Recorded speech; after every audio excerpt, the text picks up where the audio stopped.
Shut her up! Please. Too tight. Matthew is gonna be pussy today, huh? The film opens with Jennifer Hills, a novelist who has decided to rent a remote cabin in the Deep South so she can focus on finishing her novel. Along the way, she stops at a shop to get the keys to the cabin she'll be staying at. At the shop, a man named Earl, the cabin's owner, hands her the keys before instructing her on how to get there. He mentions that the cabin is difficult to reach, but assures her that the view and peace are worth it. However, the longer she travels through the countryside, the more confused she becomes. She decides to make a stop at a gas station to fill her tank and comes across 3 workers hanging around. They are Andy, Stanley, and Johnny, who try to hit on her but fail, because this lady is all business. Instead, she tells Johnny where she's headed and asks him to pinpoint the exact way to her cabin, which we definitely shouldn't do. Noticing how attractive she is, Johnny attempts to make a move on Jennifer, but she accidentally causes him to spill a bucket of fluid, prompting Andy and Stanley, his friends, to laugh at him. As Jennifer drives off, Johnny's shame is clear to see.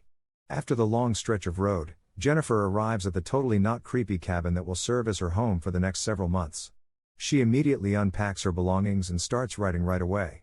The following day, Jennifer relaxes by the lake when she starts hearing noises coming from the woods. She doesn't pay much attention to them, assuming they're probably just crows. She continues writing on the porch of her cabin until she hears sounds coming from the shed.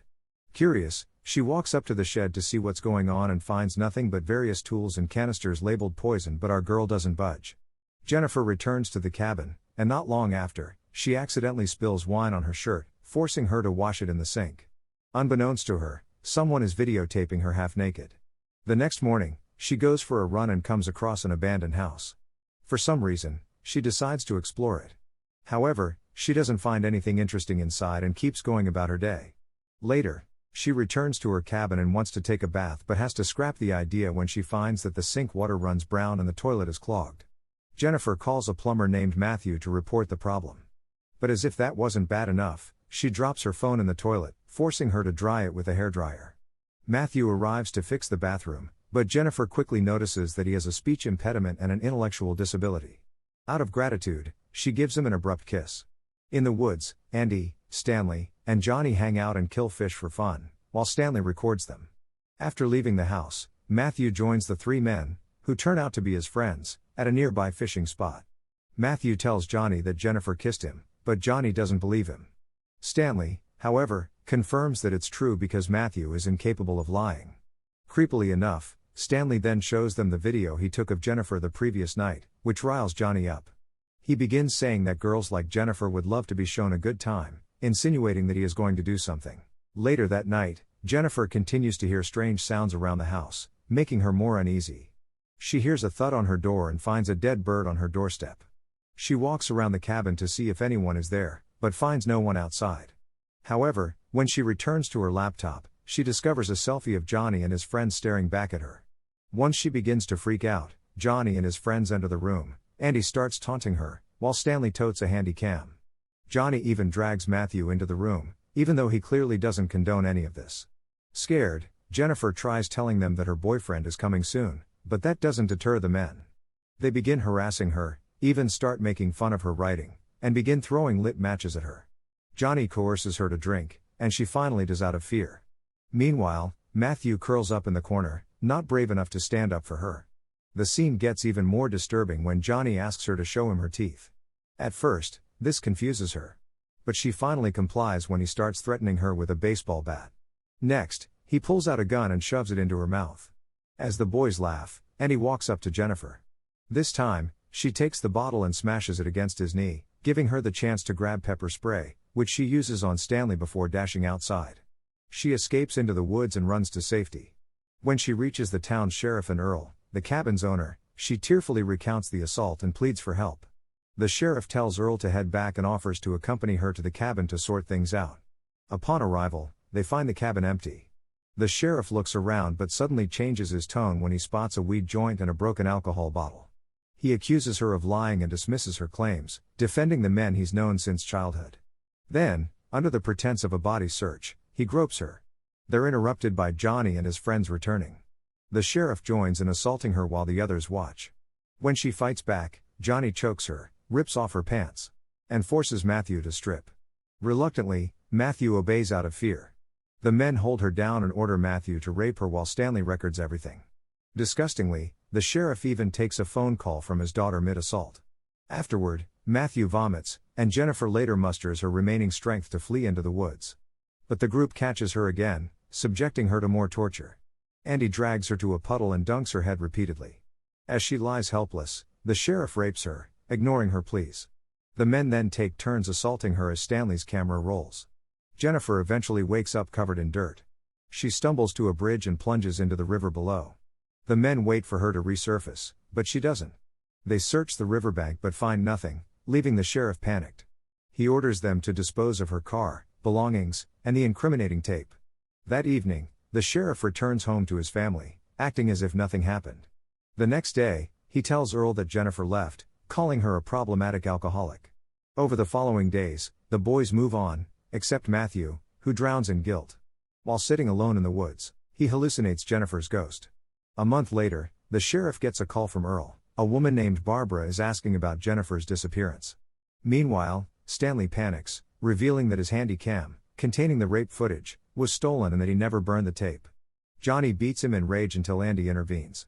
That night, Johnny hears thuds at his door and finds a dead bird, then one of Jennifer's sandals. Furious, he fires his gun into the darkness but finds nothing. The next day, the sheriff discovers that someone mailed his wife the tape. Enraged, he storms to Johnny's place, accusing Stanley of playing a prank. Johnny blames Matthew, who's missing. Later, the sheriff goes hunting with Earl. As they sit down to rest, he suddenly shoots the poor old man dead. The reason behind it is that Earl is one of the loose ends to the crime, as he saw the sheriff bring Jennifer back to the cabin with him. Meanwhile, a guilt-ridden Matthew wakes up in the abandoned cabin, and suddenly comes across Jennifer, sitting on the couch. Glad that she's still alive. He comes up to her and starts crying while telling her he's sorry. But of course that's not good enough. She takes out a rope and begins choking him. On that same day, Stanley and Andy take to the woods on their search for Matthew, until they hear the faint sound of music playing, which leads them to the same abandoned house Jennifer found at the beginning of the movie.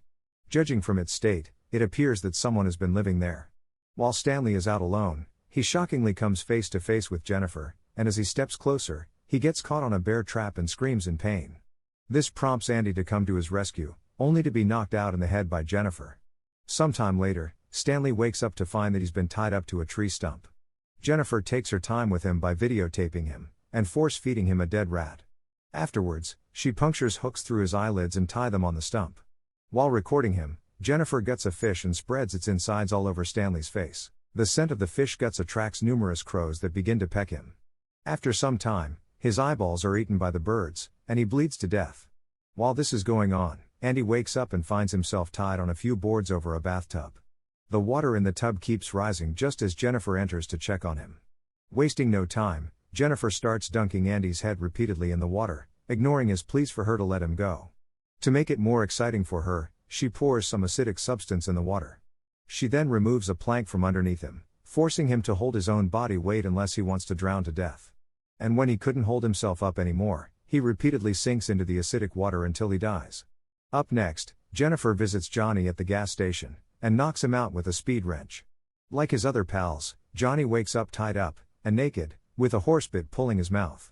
Jennifer pulls hard on the bridle and begins taking out his teeth, making him realize his mistakes, and causing him to piss himself out of fear.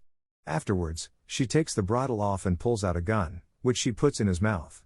But arrogant as ever, he still has the audacity to laugh, at least until she takes out a pair of shears, and chops his pee off, before shoving it in his mouth. Johnny of course bleeds to death, and yes, this scene is as gruesome as you might imagine. On the other side of town, the sheriff gets a phone call from his daughter, who excitedly announces that her new teacher is paying a visit. When she hands the phone to said teacher, it turns out to be the finest teacher he could find for his daughter, our beloved Jennifer.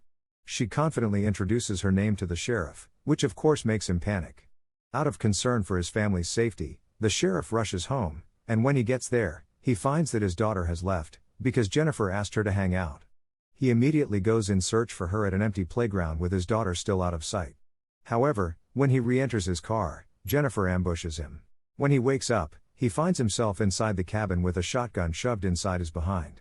Jennifer then shows up, and begins talking about how nice his daughter is, and how he could tolerate assaulting a woman.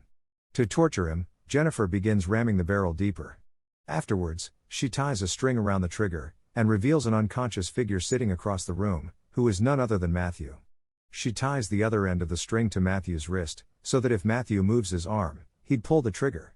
The sheriff pleads for his life as Jennifer walks out. Moments later, Matthew wakes up and begins stirring.